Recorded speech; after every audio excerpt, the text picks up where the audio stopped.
আমার স্বামী আমার সাথে ঠিকমতো কাজ করতে পারে না, তাই দেবর আমার সাথে ৩ ঘন্টা যেভাবে কাজ করল। গল্পটি সম্পূর্ণ শুনলে আপনাদের মেশিন দিয়ে টপ টপ করে পানি চলে আসবে। আপনারা হাতের কাজ করতে বাধ্য হবেন, তাই হাতের কাজ করার আগে অবশ্যই হাতের কাছে টিস্যু রাখবেন বন্ধুরা। আমার নাম নেহা এবং আমি এখন ২৮ বছর বয়সী। আমাদের বিবাহ হয়েছে ৪ বছর হয়ে গেছে, কিন্তু এখনও আমাদের কোনো সন্তান নেই। আমার স্বামী অমিত একটি প্রাইভেট কোম্পানিতে চাকরি করেন এবং শহরে থাকেন। তিনি খুব পরিশ্রমী, কিন্তু তার কাছে আমার জন্য একেবারেই সময় নেই। আমাদের বিবাহিত জীবন শুধু একটা আনুষ্ঠানিকতা হয়ে দাঁড়িয়েছে। আমি চাইলেও তাকে আমার কষ্টের কথা বলতে পারি না। আমাদের বাড়ি গ্রামে, যেখানে আমার শাশুড়ি, শ্বশুর এবং দেবর থাকেন। আমার দেবর রাহুলের বয়স ৩০ বছর। তিনি গ্রামেই থাকেন এবং পুরোপুরি কৃষিকাজের দেখাশোনা করেন। তার শরীর মজবুত এবং সুঠাম, কারণ তিনি দিনরাত পরিশ্রম করেন।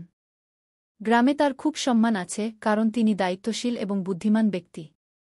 রাহুলের বিয়ে হয়েছে পুনম ভাবির সাথে এবং তাদের ২টি ছেলে আছে। তিনি তার স্ত্রীকে খুব ভালোবাসেন এবং সবসময় তাকে খুশি রাখার চেষ্টা করেন। তার জীবন পুরোপুরি তার পরিবারকে কেন্দ্র করে ঘোরে। যখনই আমি তাকে দেখি, ভাবি যে আমারও যদি এমন জীবন হতো, কিন্তু আমার ভাগ্য অন্য রকম ছিল। বিয়ে হয়ে ৪ বছর হয়ে গেছে, কিন্তু এই ৪ বছরে আমি বিবাহিত জীবনের সেই সুখ কখনো অনুভব করিনি যা প্রতিটি মেয়ে আশা করে। আমার স্বামী অমিত তার কাজে এতটাই ব্যস্ত থাকে যে তার কাছে আমার জন্য সময় নেই। কখনো তাকে অন্য শহরে যেতে হয়, আবার কখনো তিনি পুরো মাসের জন্য বাইরে থাকেন। আমি শুধু দিন গুনি, কখন তিনি ফিরবেন, কখন আমি তার ভালোবাসা পাব, কিন্তু প্রতিবারই শুধুই হতাশায় হাতে আসে। বিয়ের আগে আমি সবসময় ভেবেছিলাম যে আমার স্বামী আমাকে দুনিয়ার সব সুখ দেবেন, আমাকে কোলে নিয়ে ভালোবাসবেন, আমার সাথে বসে কথা বলবেন, কিন্তু বাস্তবতা ছিল একেবারেই উল্টো। রাতে যখন আমি বিছানায় একা থাকি, তখন নিঃসঙ্গতা আমাকে কাটতে দৌড়ায়। মন চায় কেউ থাকুক যে আমার মাথায় ভালোবাসা ভরা হাত রাখবে, যে আমার চোখের দিকে তাকিয়ে আমার কষ্ট বুঝবে, কিন্তু এমন কেউ ছিল না।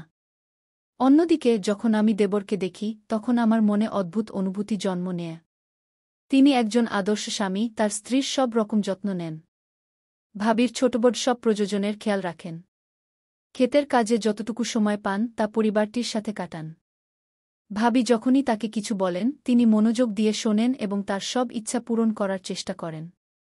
আমি অনেকবার দেখেছি যে ভাবি যখন ক্লান্ত থাকেন, তখন দেবর নিজেই কাজে হাত লাগান। কখনো তার জন্য চা বানিয়ে আনেন, কখনো তার মাথায় আদর করে হাত বুলিয়ে দেন। বাড়িতে যখনই হাসিমজাক হয়, তখন দেবর তার স্ত্রী সঙ্গেই বসে থাকেন। ভাবির চোখে সেই সন্তোষ স্পষ্ট ঝলকে, যা একজন স্ত্রী তার স্বামীর ভালোবাসা থেকে পায়, এবং এই জিনিসটাই আমাকে ভিতরে ভিতরে জ্বালাতে শুরু করেছিল। আমি নিজেকে বোঝাতে চেষ্টা করতাম যে এমন ভাবনা ভুল, কিন্তু মনকে নিয়ন্ত্রণ করা এত সহজ ছিল না। যখন আমি দেবর এবং পুনম ভাবিকে হাসতে, কথা বলতে, একে অপরের সাথে খুশি দেখতাম, তখন আমার মনে এক অদ্ভুত জ্বালা উঠত। মনে প্রশ্ন আসত, কেন অমিত আমার সাথে এমন আচরণ করেন না? অনেকবার এই ভেবে চোখে জলও আসত যে যদি আমার বিয়ে দেবরের সাথে হতো। যখন আমি পুনম ভাবিকে তার সাথে দেখতাম, তখন মনে এই প্রশ্ন উঠত যে আমি যদি তার জায়গা হতাম, তাহলে কি আমিও এত ভালোবাসা পেতাম? দেবর কি আমাকেও ততটাই খুশি রাখতেন যতটা তিনি তার স্ত্রীকে রাখেন? এটা ভুল ছিল, কিন্তু এটা আমার মনে বারবার আসত। রাতের নীরবতা আমার নিঃসঙ্গতাকে আরও গভীর করে তুলত। যখন পুরো বাড়ি ঘুমিয়ে পড়ত, তখন আমি পাশ ফিরতে থাকতাম। কখনো চোখ বন্ধ করলে দেবরের হাসি মনে পড়ত, কখনো ঘুমাতে চেষ্টা করলে তার শক্তিশালী হাতে খেতে কাজ করার দৃশ্য চোখের সামনে ভেসে উঠত।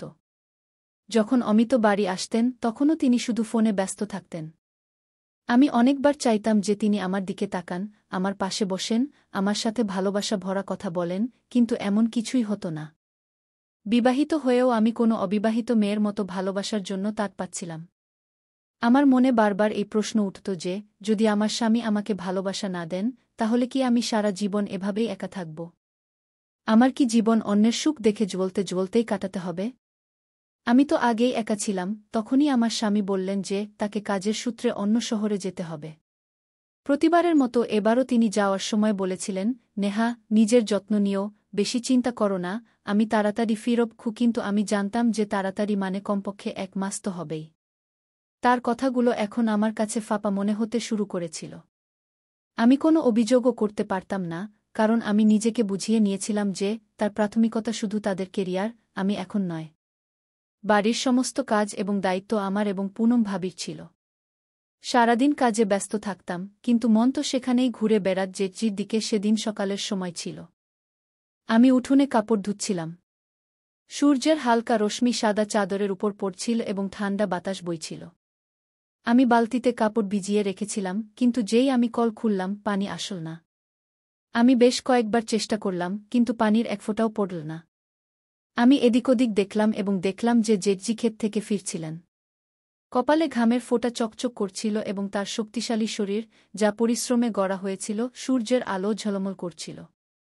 আমি সংকোচের সাথে বললাম, জেঠজি, দেখুন না কল থেকে পানি আসছে না, একটু দেখুন কি হয়েছে কি। তিনি আমার কাছে এলেন এবং কিছু না বলে কলের দিকে ঝুঁকে গেলেন।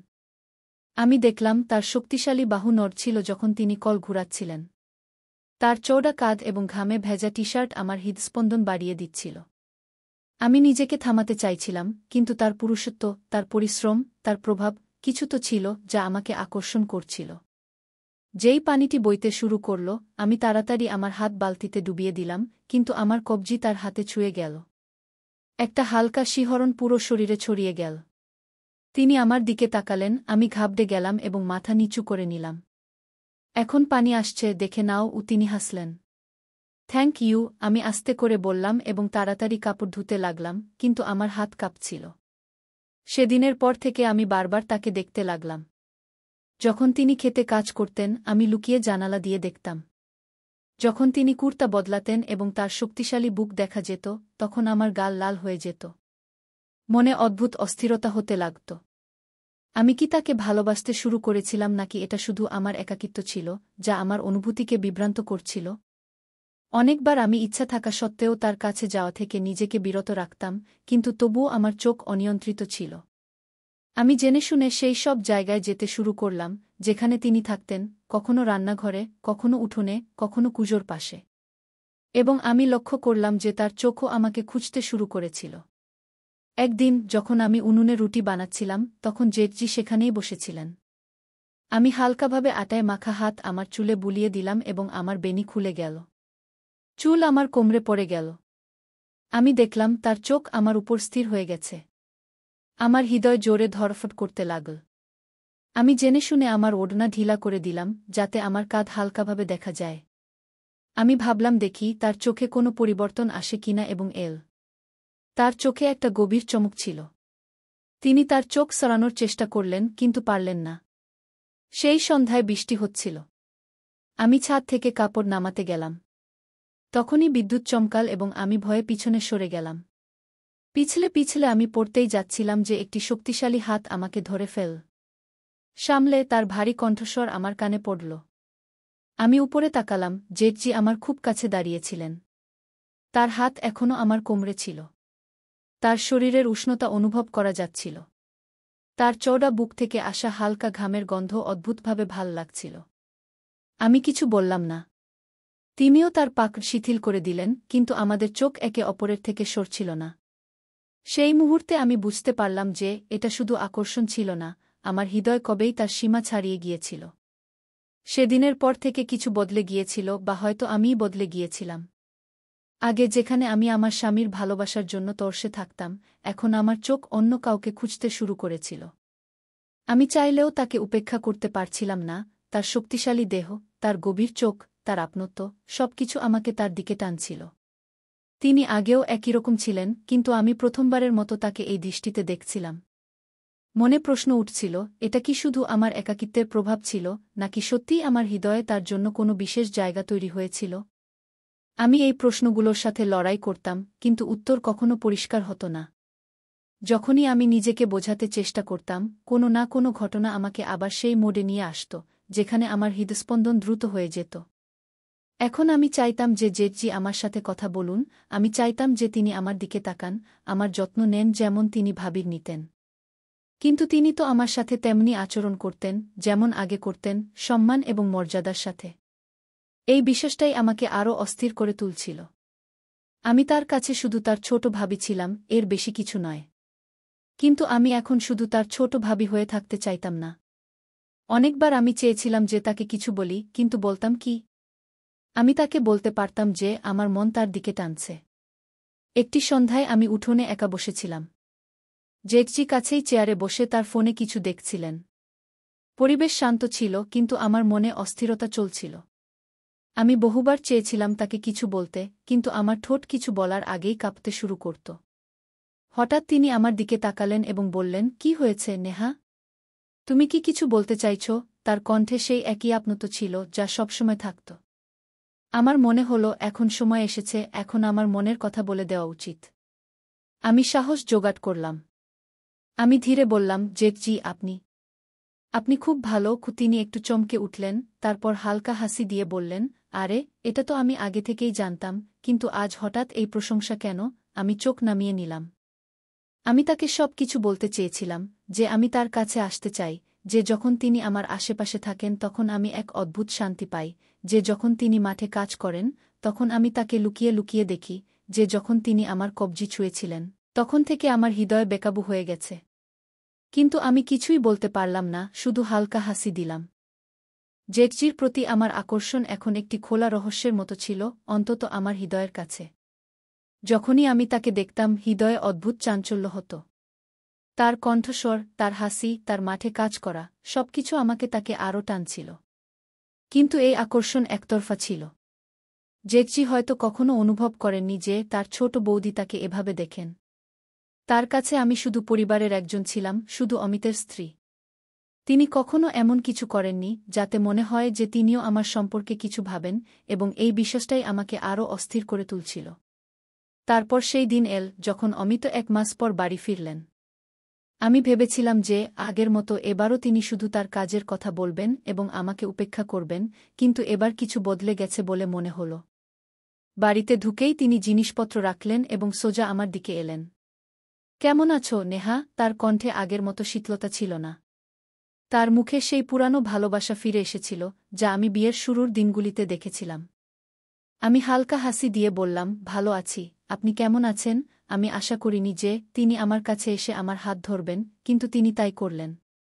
তার স্পর্শ আলাদা ছিল, আগের মতো নয়, বরং আরও গভীর, আরও সত্য।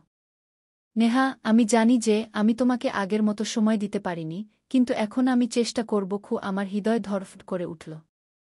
একই সেই অমিত ছিলেন যার অনুপস্থিতি আমাকে অন্য কারো দিকে টেনে নিয়েছিল। এখন আমার সামনে 2টি পথ ছিল, একটি যা আমি এতদিন ধরে দেখছিলাম, অর্থাৎ জেঠজি, এবং অন্যটি যা আমি কখনো গ্রহণ করিনি, অর্থাৎ অমিত। আমার হৃদয়ে চাঞ্চল্য শুরু হল। আমি কি এখনও জেঠজির জন্য একই অনুভূতি রাখি? সেই রাতে যখন আমি একা ঘরে বসেছিলাম, তখন আমি নিজেকে এই প্রশ্ন করলাম, এবং উত্তর ধীরে ধীরে স্পষ্ট হতে লাগল। যখন আমি আমার জীবনকে ভালো করে দেখলাম, তখন অনুভব করলাম যে জেঠজির প্রতি আমার আকর্ষণ ভালোবাসা ছিল না, বরং শুধু একটি অপূর্ণ চাহিদা ছিল, সেই চাহিদা যা আমি আমার স্বামীর মধ্যে দেখতে চেয়েছিলাম, কিন্তু কখনো দেখতে পাইনি। যখন আমি অমিতের কাছ থেকে সেই ভালোবাসা পাইনি, যা আমার প্রয়োজন ছিল, তখন আমি তা অন্য কোথাও খুঁজতে শুরু করেছিলাম। এবং সেই অন্য কোথাও আমার নিজের বাড়িতে, জেঠজির রূপে। কিন্তু জেঠজি কি কখনো অনুভব করেছিলেন যে আমি তার জন্য কিছু অনুভব করতে শুরু করেছিলাম? না। তিনি কি কখনো আমার চোখে কোনো পরিবর্তন দেখেছিলেন? না। এবং এটাই সঠিক ছিল। তিনি ঠিক তেমনি ছিলেন যেমন সবসময় ছিলেন, তার মাঠ এবং পরিবারে ব্যস্ত, তার সন্তান এবং স্ত্রীর প্রতি সমর্পিত। আর আমি এখন ধীরে ধীরে এই অনুভূতি থেকে বেরিয়ে আসছিলাম। অমিত এখন সত্যিই বদলে গিয়েছিলেন। তিনি এখন আমার সাথে বেশি সময় কাটাতে শুরু করেছিলেন। রাতে যখন আমি পাশ ফিরতাম তখন তিনি আমার হাত ধরে ঘুম পাড়াতেন। এখন যখন আমি উঠোনে বসি তখন আমার চোখ জেঠজির দিকে যায় না। এখন যখন তিনি মাঠে যান তখন আমি লুকিয়ে তাকে দেখার চেষ্টা করি না। এখন যখন তিনি আমার কাছে থাকেন তখন আমার হৃদয় জোরে ধড়কে না, কারণ এখন আমি বুঝতে পেরেছি যে আমার যে ভালোবাসা দরকার ছিল তা অন্য কোথাও নয়, আমার নিজের স্বামীর কাছেই ছিল। সবকিছু বদলে গিয়েছিল, কিন্তু একটি জিনিস যা কখনো বদলায়নি, তা হল জেঠজি কখনো অনুভব করেননি যে আমি তাকে পছন্দ করতাম। এবং হয়তো এটাই ভালো ছিল। আমার হৃদয়ে যে অনুভূতিগুলি ছিল তা এখন হারিয়ে গেছে। জেঠজি এখনও একই রকম হাসিখুশি, তার কাজে ব্যস্ত, তার স্ত্রী এবং সন্তানদের সাথে খুশি। আমি এখনও সেই একই বাড়িতে আছি, কিন্তু এখন আমার মনোযোগ শুধু আমার স্বামী এবং আমার বিবাহে। কখনো কখনো কিছু ভালোবাসা শুধু অনুভূতি হয়ে থাকে, কাউকে জানানো ছাড়াই। তো বন্ধুরা, একজন নারীর জন্য ভালোবাসা শুধু একটি অনুভূতি নয়, বরং তার পুরো বিশ্ব। যখন সে তার স্বামীর কাছ থেকে সেই ভালোবাসা পায় না, যা তার প্রয়োজন, তখন তার হৃদয় বিচলিত হতে শুরু করে। নেহার সাথেও এমনটাই হয়েছিল। অমিত যদি সময়মতো না বদলতেন, তাহলে হয়তো তার একাকিত্ব তাকে এমন পথে নিয়ে যেত, যেখানে দুটি পরিবার ধ্বংস হতে পারত, তার নিজের এবং তার জেঠের। তাই প্রত্যেক স্বামীর বুঝতে হবে যে, তার স্ত্রী শুধু রুটি বানানো এবং ঘর সামলানোর জন্য নয়, তারও ভালোবাসা, সম্মান এবং আপনত্ব প্রয়োজন। যদি সে এসব না পায়, তাহলে সে অন্য কোথাও ভালোবাসা খুঁজতে শুরু করে, এবং এটাই যেকোনো সম্পর্ক ভাঙার সবচেয়ে বড় কারণ হয়ে দাঁড়ায়। আপনার এই গল্পটি কেমন লাগল? যদি আপনার এই গল্পটি পছন্দ হয়ে থাকে, তাহলে লাইক করুন, কমেন্ট করে আপনার মতামত জানান এবং আমাদের চ্যানেল সাবস্ক্রাইব করুন, যাতে এরকম আরও হৃদয়স্পর্শী গল্প আপনার কাছে পৌঁছাতে পারে। ধন্যবাদ।